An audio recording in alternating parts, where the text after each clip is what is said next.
ये एक normal TV का स्टैंडर्ड पीसीबी बोर्ड है जो आप लोग टीवी यूज करते हैं, उसका रिमोट यूज करते हैं। तो उस रिमोट के अंदर ये एक चिप लगी होती है जिसकी मदद से आप लोग के चैनल चेंज हो रहे होते हैं। और सिर्फ रिमोट नहीं, इनफैक्ट आपका जो टीवी है उसके अंदर भी ऐसे ही बोर्ड लगा होता है। आपका मोबाइल फोन है, आपकी कोई यहाँ पे वॉशिंग मशीन है, आपका कंप्यूटर है, एलईडी है, और कोई भी ऐसी टेक्नोलॉजी या ऐसी कोई भी चीज जिसके अंदर प्रोसेसर यूज होता है उसके अंदर आप लोग को ये पीसीबी बोर्ड देखने को मिल जाएगा। इनफैक्ट अगर मैं छोटे से एक एफएम की बात करूं जो नॉर्मल सा 100 रुपए का देखने को मिलता है, उसके अंदर भी आपको ये देखने को मिल जाएगा। इनफैक्ट यहाँ पे वो जो एक छैया वाला मोबाइल फोन नहीं आता था जो 1 2 3 दबा के करते हैं, उसके अंदर भी पीसी बोर्ड आपको देखने को मिल जाता है। तो आखिर ये पीसीबी बोर्ड होता क्या है, हम इसे क्यों काम में लेते हैं, बनता किस तरह से है, और क्या जरूरत पड़ गई थी हमें ये यूज करने की। तो फ्रेंड इस वीडियो में हम लोग इस चीज के ऊपर डिस्कशन करने वाले हैं, आखिर ये पीसीबी बोर्ड है क्या चीज। तो फ्रेंड पीसीबी बोर्ड को समझने से पहले एक छोटी सी एग्जांपल मैं आप लोगों को दे देता हूं। मतलब फॉर एग्जांपल आप लोगों ने एक छोटा सा बल्ब जलाना है यहाँ पे, उस बल्ब के साथ लोग 2 तारे लगाएंगे, वो 2 तारे आप लोग किसी सेल के साथ या बैटरी के साथ लगाएंगे और वो बल्ब यहाँ पे आप लोगों का जल जाएगा। लेकिन क्या हो कि आप लोगों ने अगर 100 या 1000 बल्ब को यहाँ पे जलाना हो एट अ टाइम, तो आप क्या करेंगे, क्या 100 या 1000 यहाँ पे तारे जोड़ते रहेंगे बल्ब के साथ, तो वो तारे पकड़ के इतनी ज्यादा गुच्छा पकड़ के आप सेल के साथ लगाएंगे, ऐसा पॉसिबल नहीं है। और अगर आजकल के दौर में मैं बात करूं किसी मोबाइल फोन की, किसी कंप्यूटर की, फॉर एग्जाम्पल कंप्यूटर हम लोग यूज करते हैं डेस्कटॉप, तो उसके अंदर आप देख सकते हैं कि कितना मदरबोर्ड होता है। उस मदरबोर्ड के अंदर आप लोगों को कितनी किस्म के यहाँ पे छोटे छोटे सर्किट देखने को मिलते हैं, ट्रांजिस्टर्स देखने को मिलते हैं, और पता नहीं कैसे कैसे आप लोग यहाँ पे चिप्स देखने को मिलती हैं। तो वो सारी भी एक दूसरे के साथ तारों में जुड़ी होती हैं। अगर खुद आप सोच लो कि यहाँ पे अगर आप लोग फॉर एग्जांपल मैन्युअली हर एक ट्रांजिस्टर को, हर एक यहाँ पे रेजिस्टर्स को एक तार के साथ जोड़ते हो, और एक ही रेजिस्टर्स के साथ कितनी सारी तारें जुड़ी होती हैं, तो मतलब आप जोड़ पाओगे नहीं जोड़ पाओगे वो तो अलग बात है। और अगर यहाँ पे जोड़ भी जाता है तो वो एक अनोखी बात हो जाएगी, और अगर जोड़ जाता है तो चलने के काबिल होगा नहीं होगा, कोई गारंटी नहीं यहाँ पे। और यहाँ पे अगर कोई खराबी आ जाती है तो भाई उससे ठीक करना तो ऑलमोस्ट इम्पॉसिबल है यहाँ पे। लेकिन फिर उसके बाद यहाँ पे साइंटिस्ट ने एक नई चीज यहाँ पे बनाई थी जिसे कहा जाता है पीसीबी। अब पीसीबी पाकिस्तान का वो पाकिस्तान क्रिकेट बोर्ड नहीं है, पीसीबी का मतलब है प्रिंटेड सर्किट बोर्ड। अब पीसीबी बेसिकली बना किस चीज से होता है, तो बेसिकली ये जो आपको एक चिप देखने को मिली है, ये जो आप लोगों को एक छोटा सा फ्रेम देखने को मिला है जिसके ऊपर सारा सर्किट है, तो ये फ्रेम एक ग्लास फाइबर से बना होता है। और इस ग्लास फाइबर के ऊपर आप लोगों को एक कॉपर की फिनिशिंग दी जाती है, मतलब कॉपर की एक शीट यहाँ पे लगाई जाती है जिसके ऊपर आप लोगों की सारी यहाँ पे वायर्स होती हैं। अब बेसिकली होता क्या है ना कि जिस टाइम एक नॉर्मल शीट होती है उसके ऊपर जिस टाइम कॉपर की कोटिंग कर दी जाती है, तो आपको पता होगा कि कॉपर एक यहाँ पे तारों के अंदर यूज होता है बिजली वगैरह ट्रांसफर करने के लिए, इलेक्ट्रिसिटी ट्रांसफर वगैरह करने के लिए। तो उस कॉपर को इसके ऊपर लगाया जाता है ताकि सारे ट्रांजिस्टर एक दूसरे के साथ जुड़ सकें।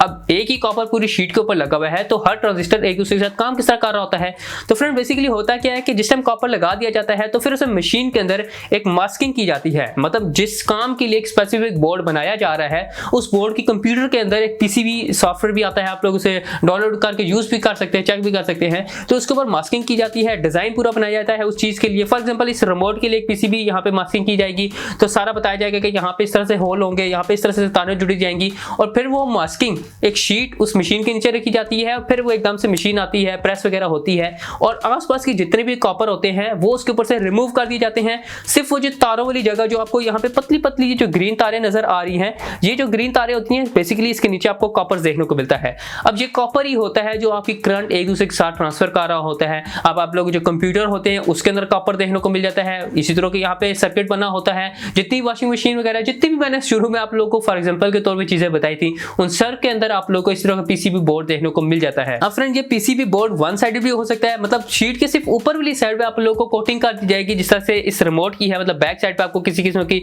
कोटिंग नहीं देखने को मिली, सिर्फ फ्रंट साइड पे आपको देखने को मिली है। या यहाँ पे आपको दूसरी तरफ ड्यूल कोटिंग भी देखने को मिलती है, मतलब यहाँ पे फ्रंट एंड बैक दोनों साइड पे आप लोगों को इस तरह की मास्किंग देखने को मिलती है। दोनों साइडों को यूज किया जा रहा है करंट ट्रांसफर करने के लिए या ट्रांजिस्टर्स को आपस में जोड़ने के लिए। और समटाइम जिस तरह आपको कंप्यूटर देखने को मिलता है कि एक यहाँ पे बोर्ड के ऊपर भी कुछ एक्स्ट्रा कंपोनेंट्स लगाए जाते हैं जिनकी मदद से कोई चीज जैसा रैम होगी, प्रोसेसर हो गया, या इस तरह की बाकी जो चीजें होती हैं उन्हें कनेक्ट करने के लिए इसके ऊपर जोड़ा जाता है। तो वो एक 3 साइडेड पीसीबी बोर्ड होता है जिसके ऊपर एक स्पेसिफिक चिप को लगाने के लिए एक अलग से एक सर्किट लगाया जाता है। अब फ्रेंड्स कुछ टाइम पहले तक इसी पीसीबी बोर्ड के ऊपर आप लोगों को छोटे छोटे ट्रांजिस्टर्स देखने को मिलते थे, छोटे छोटे रेजिस्टेंस देखने को मिलते थे, जो कि हम खुद सोल्डिंग वगैरह करके उसके ऊपर लगाते थे। जिस तरह के आप लोग इसी रिमोट के बैक साइड में देखने को मिल रहा है एक छोटा सा यहाँ पे रेजिस्टर देखने को मिल रहा है। तो इस तरह के यहाँ पे आप लोगों को रेजिस्टेंस देखने को मिलते थे काफी बोर्ड के ऊपर, लेकिन फिर ऐसा सा टेक्नोलॉजी और इन्वॉल्व होगी और यहाँ पे आप लोगों को डिवाइसेस देखने को मिल जाती हैं जो कि ऑलरेडी सर्किट के ऊपर टेस्ट हुई भी होती हैं, जिन्हें एसएमडी भी कहा जाता है या सरफेस माउंटेड डिवाइसेस भी कहा जाता है,